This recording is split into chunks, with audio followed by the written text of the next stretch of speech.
क्या मेरी जन्म कुंडली में संतान योग है? नमस्कार, वेलकम, सुस्वागतम। आचार्य वाणी देख रहे सभी का मैं पंडित गौरव आचार्य हार्दिक अभिनंदन करता हूँ। क्या मेरी जन्म कुंडली में संतान योग है?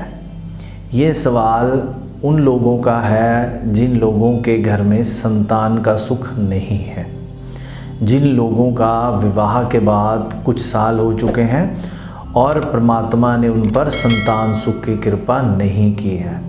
इसके अलावा संतान से संबंधित बहुत सारे लोगों के अलग अलग प्रकार के प्रश्न होते हैं। मसलन मेरे बेटे होंगे या बेटियां होंगी या बेटा और बेटी होगा। जिन लोगों के बेटा है उनको बेटी चाहिए और जिन लोगों के पहले से बेटी है उन लोगों को एक बेटा चाहिए। तो ये सवाल मेरे पुत्र होंगे या पुत्रियां हैं जन्म कुंडली के हिसाब से, या और एक बेटा और बेटी का योग बनता है जन्म पत्री के हिसाब से। बहुत सारे लोगों के ये वाले प्रश्न भी संतान से रिलेटेड होते हैं। इसके अलावा संतान कैसी होगी? संतान अच्छी होगी, आज्ञाकारी होगी, शिक्षा में कोई दिक्कत तो नहीं आएगी, हमें संतान का सुख मिलेगा? ऐसे बहुत सारे प्रश्नों के आज हम इस कार्यक्रम के माध्यम से उत्तर देंगे। तो जिन लोगों के भी इस प्रकार के प्रश्न हैं उनके लिए आज का कार्यक्रम बहुत ही ज़्यादा इम्पॉर्टेंट होने वाला है, क्योंकि हम बात कर रहे हैं उनके लिए भी जिनकी संतान नहीं है, और हम बात कर रहे हैं उनके लिए भी जिन्हें संतान की वजह से कोई परेशानी है या उनके किसी तरह के मन में दुविधा है भी संतान जो है हमारी वो किस प्रकार की होगी। तो इस कार्यक्रम के माध्यम से आज हमारा प्रयास संतान के विषय में आपको ज्योतिष के ग्रहों से रिलेटेड जानकारी देने का है। तो संतान के बारे में बात करते हैं तो जो जन्म कुंडली का पंचम भाव है वो संतान के सुख का भाव है। यदि आपकी जन्म पत्री में पंचम भाव में राहु का प्रभाव और पंचम भाव में पाप ग्रहों का प्रभाव चल रहा है और पंचम भाव में पाप ग्रह शनि के साथ कोई युति या कंजक्शन बना रहे हैं, तो आपको संतान का सुख विवाह के बहुत समय के उपरांत मिलेगा, या हम साधारण शब्दों में कहें तो संतान जो है वो लेट होगी, क्योंकि राहु जो है वो जन्म कुंडली के पंचम भाव में बैठकर संतान संबंधी सुखों में देरी करता है, और शनि के साथ युति पंचम भाव की संतान के सुखों में बाधा डालता है, कंसीव होने में दिक्कतें पैदा करता है। तो ये जो हम संतान के सुखों की बात कर रहे हैं ये फीमेल कुंडली के हिसाब से हम बात कर रहे हैं, जो जन्म पत्री में लड़की की कुंडली है। अब जो लड़के की कुंडली है या हस्बैंड की कुंडली होती है वो इस ग्रहों में परेशानियों को बढ़ा भी सकती है और घटा भी सकती है। तो ये तो हो गई बात संतान के लेट होने की। अब यदि आपकी संतान है और आपके मन में ये प्रश्न है भी मेरा नेक्स्ट जो संतान है वो बेटा होगा या बेटी होगी, तो उससे रिलेटेड आपको एक इम्पॉर्टेंट बात बता दें। जन्म पत्री का पंचम भाव और पंचमेश, इस प्रश्न के हल के लिए दोनों ही इम्पॉर्टेंट कंजक्शंस बनते हैं। यदि पंचम भाव में मेल प्लैनेट्स, जो पंचम भाव के मेल प्लैनेट्स हैं, मेल प्लैनेट्स में जैसे सूर्य, मंगल, बृहस्पति और शनि, ये मेल प्लैनेट्स यदि पंचम भाव में बैठे हों या पंचम भाव के स्वामी के साथ इनका संबंध बने, तो जो संतान होगी वो लड़का होगी। और यदि पंचम भाव में स्त्री ग्रह कौन से हैं? जैसे चंद्रमा, बुध, शुक्र, तो यदि स्त्री ग्रह पंचम भाव में बैठे हों या पंचम भाव के स्वामी का इन ग्रहों के साथ संबंध बन रहा हो, युति बन रही हो या दृष्टिगत संबंध हो, तो जो संतान होती है वो लड़की होती है। तो ये तो हो गया संतान निर्धारित करने का आपकी जन्म कुंडली में जो प्रावधान है, जिससे हम जन्म कुंडली के ग्रहों को और ग्रह दशा को देखकर ये निर्धारित करते हैं कि संतान जो होगी वो लड़का होगी या लड़की होगी। अब इसके बाद यदि हम बात करें बच्चों की शिक्षा की, या ये कह लीजिए बच्चे हमारा ख्याल रखेंगे कि नहीं, क्योंकि अक्सर जब हमारे पास लोग संतान संबंधित प्रश्न पूछते हैं या हमें ईमेल के माध्यम से भी प्रश्न भेजते हैं, तो उनमें ये इम्पॉर्टेंट प्रश्न है, मेरा बच्चा, मेरी संतान हमारा बड़े होकर ख्याल रखेगी या नहीं। तो यदि आपकी जन्म कुंडली में, यहाँ हम इस प्रश्न को देखने के लिए फादर की जन्म कुंडली को आधार मानते हैं, तो यदि आपकी जन्म कुंडली में पंचम भाव या पंचमेश का संबंध लगन से या लग्नेश से बनता है, पंचम भाव का स्वामी ग्रह यदि लगन भाव में है या लगन भाव का स्वामी ग्रह यदि पंचम भाव में है, तो ये फर्स्ट हाउस और फिफ्थ हाउस की जो आपस की कंजक्शन बनेगी, ये कंजक्शन आपको बच्चे के आज्ञाकारी होने पर या बच्चे का सुख मिलने पर निर्धारण करती है। आपका जो बच्चा होगा वो आपके लिए कितना अच्छा होगा, या कितना आपको जीवन में सुख देने वाला होगा, या आपके लिए कितनी उन्नति और तरक्की का कारण बनेगा। इसके बाद यदि हम बात करें किन लोगों को जीवन में संतान का सुख नहीं मिलता है, तो उन लोगों को जीवन में संतान का सुख नहीं मिलता है जिन लोगों के पांचवें घर में 6 ग्रह हों, नेगेटिव प्लैनेट्स जैसे सूर्य, मंगल, शनि, राहु, केतु, ऐसे 6 ग्रहों का कंजक्शन यदि पांचवें भाव में बने और जो पांचवा भाव का स्वामी है, जो पंचमेश है, वो व्यय स्थान यानी 12वें स्थान में हो, तो ऐसे लोगों को जीवन में संतान का सुख बहुत समय तक नहीं मिलता है। अक्सर ये लोग संतान के लिए पुत्र गोद ले लेते हैं।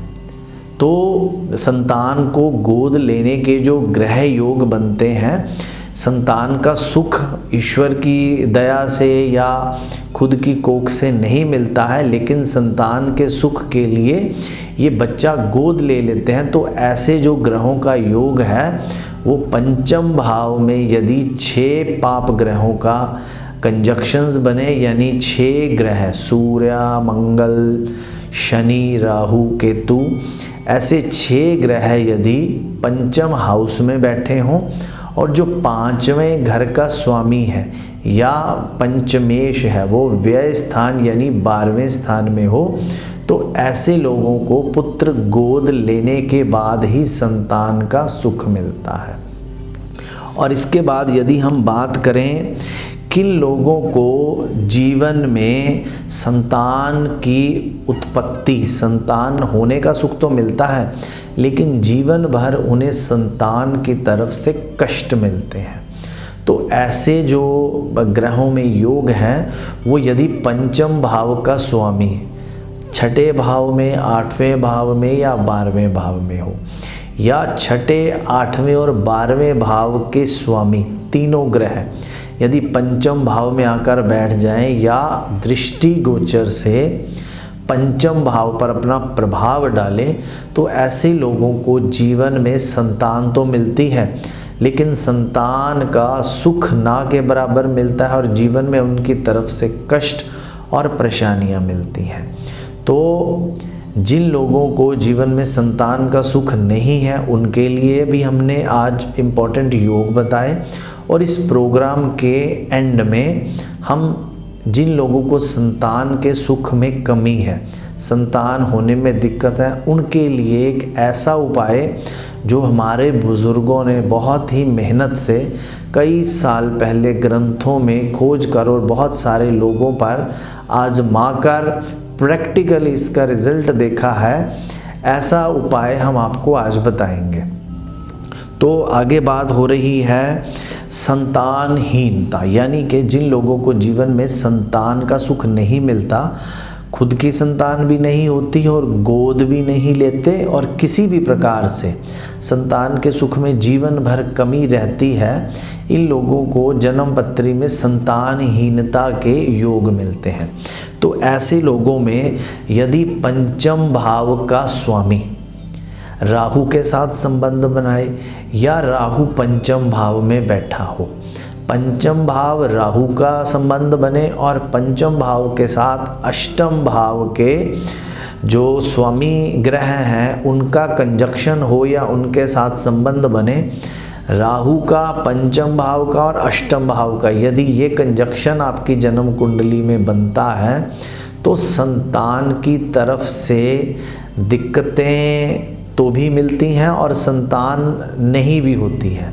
यानी ऐसे लोगों की जन्म कुंडली में संतानहीनता के योग हैं, क्योंकि कई बार कुछ और कंजक्शंस या हस्बैंड वाइफ में से किसी पार्टनर की कुंडली में ऐसे योग होते हैं जो संतान तो दे देते हैं लेकिन वो संतान किन्हीं वजहों से पास नहीं रह पाती है या किसी वजह से दिक्कत आ जाती है। उसमें मृत्यु योग भी है, उसमें घर से चले जाने का योग भी है, उसमें और भी कई प्रकार के योग बनते हैं। तो ऐसे लोगों को हम संतानहीनता के ग्रह योग में ऐड करते हैं। अभी इनकी जन्म कुंडली में पंचमेश का संबंध राहु और अष्टम भाव के साथ अलग अलग युति और अलग अलग कंजक्शंस में यदि बने तो संतान के सुखों में ऐसे लोगों को कमी होती है। संतान सुख से संबंधित यदि दिक्कतें चल रही हैं, संतान नहीं हो पा रही है या एक संतान का सुख है और दूसरी संतान सुख मिलने में दिक्कत आ रही है, तो आज ये जो उपाय हम आपको बताने जा रहे हैं ये बहुत ही इफ़ेक्टिव और प्रैक्टिकली रिज़ल्ट ओरिएंटेड उपाय है। यानी कि बहुत सारे लोगों को इस उपाय से रिज़ल्ट भी मिला है और उनकी दिक्कत जो है वो भी ख़त्म हुई है।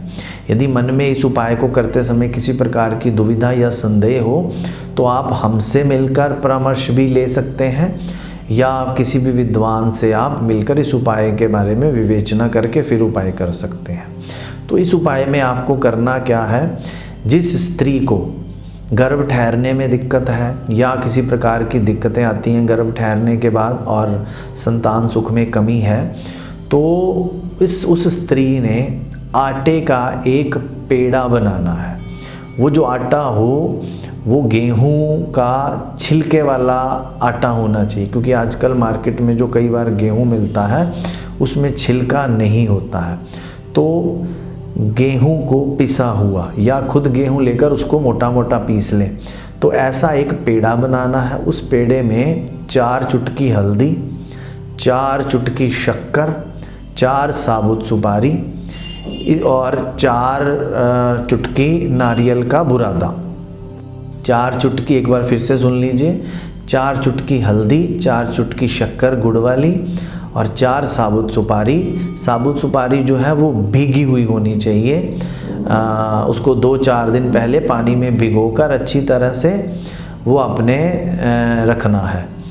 तो और इसमें 4 साबुत सुपारी हो गई, 4 हो गई आपकी हल्दी की चुटकी, 4 हो गई शक्कर और 4 चुटकी इसमें नारियल का बुरादा। इसका आपने बनाना है एक पेड़ा और इस पेड़े को आपने ऐसी जगह पर पीपल के पेड़ पर वीरवार वाले दिन चढ़ाना है जहाँ पर चढ़ाते समय आसपास कोई व्यक्ति ना दिखे आपको। तो ऐसे पेड़ पर इसको आपने रख कर आना है। जैसे जैसे जीव जंतु या उसके आसपास के जो पशु पक्षी हैं वो इस पेड़े को खाएंगे, तो वैसे वैसे आपके जीवन में संतान का जो सुख है उस सुख में जो बाधाएं आ रही हैं वो बाधाएं धीरे धीरे ख़त्म होंगी।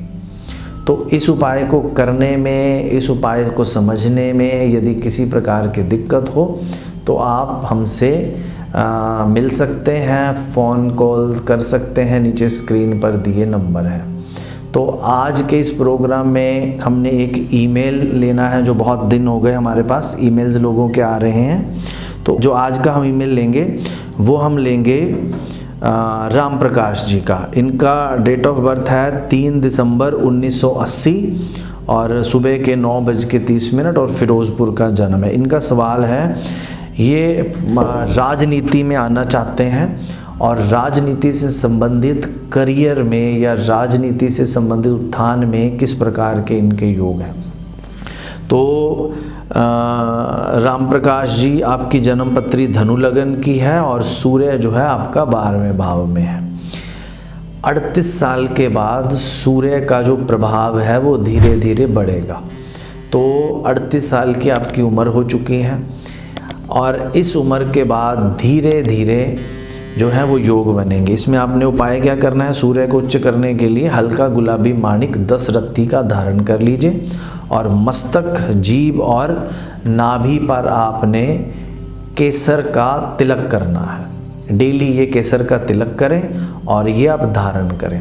तो हमारा प्रोग्राम आपको कैसा लगता है, इस सिलसिले में हमें ईमेल और व्हाट्सएप के माध्यम से आप बता सकते हैं। और यदि किसी भी प्रकार की समस्या या दुविधा हो तो हमें नीचे दिए गए नंबरों पर एड्रेस हमारा फ्लैश हो रहा है, आप हमसे संपर्क कर सकते हैं। तो आज के लिए इतना ही। आपके जीवन में शुभ मंगल कामनाओं के साथ तरक्की और उन्नति हो, कष्टों से आपको मुक्ति मिले। मैं पंडित गौरव आचार्य आज के इस कार्यक्रम से आज्ञा चाहता हूँ। नमस्कार।